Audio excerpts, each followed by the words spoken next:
Et si je te disais que ce que nous vivons aujourd'hui collectivement était la grande réunification de la conscience humaine? Si toutes nos tensions, nos crises, nos révoltes n'étaient pas le signe d'un effondrement, mais les contractions même d'une renaissance. Parce que ce qui se joue actuellement sur la Terre, ce n'est pas une simple évolution sociale, politique ou technologique, c'est une mutation de la conscience. Pendant des millénaires, l'humanité a exploré la séparation, la division, les guerres, les religions, les dogmes, les égos. Chacun croyait être seul, isolé, différent, mais c'était nécessaire.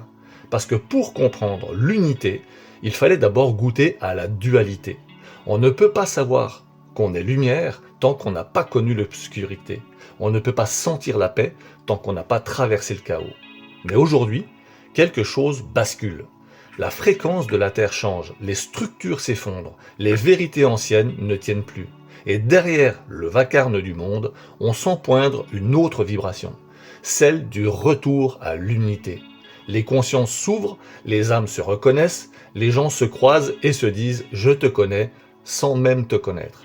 Parce qu'ils sentent la résonance d'autres vies, d'autres temps, d'autres plans. C'est pas un hasard, c'est la mémoire collective de l'humanité qui se réactive. Et cette mémoire, c'est celle du tout. Celle où nous étions déjà unis avant même de nous diviser. Les physiciens l'appellent champ unifié, j'en ai déjà parlé dans mes vidéos précédentes. Les mystiques, eux, appellent ça conscience divine. Mais c'est la même réalité. Un réseau infini d'informations et d'énergie où chaque être est une cellule d'un seul organisme vivant, l'univers lui-même. Et quand l'humanité comprend ça, elle change de fréquence. L'être humain de demain ne sera pas un super-héros. Il sera un être connecté, conscient qu'il existe sur plusieurs plans, qu'il peut créer, guérir, communiquer, non plus par la peur ou la compétition, mais par la vibration et la coopération.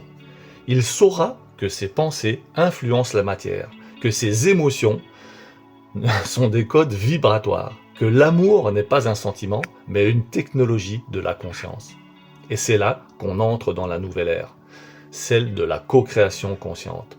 Le jour où l'humanité réalisera qu'elle est une seule et même âme, chaque guerre s'arrêtera d'elle-même, parce qu'on ne se bat pas contre soi-même. Chaque frontière s'effacera, parce qu'on ne limite pas l'infini. Chaque peur s'éteindra, parce qu'on ne craint plus ce que l'on comprend. Ce jour-là, la Terre ne sera plus un champ de bataille, mais un sanctuaire d'expérimentation de la lumière.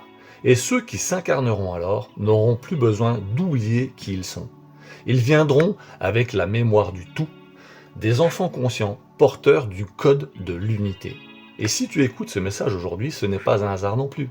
C'est que tu fais partie de cette vague, de ces âmes qui ont choisi de s'incarner maintenant pour accompagner la transition, pour rallumer la mémoire du nous, pour rappeler à l'humanité que la séparation n'a jamais existé ailleurs que dans la croyance. Tu n'es pas là pour suivre le monde, tu es là pour l'élever.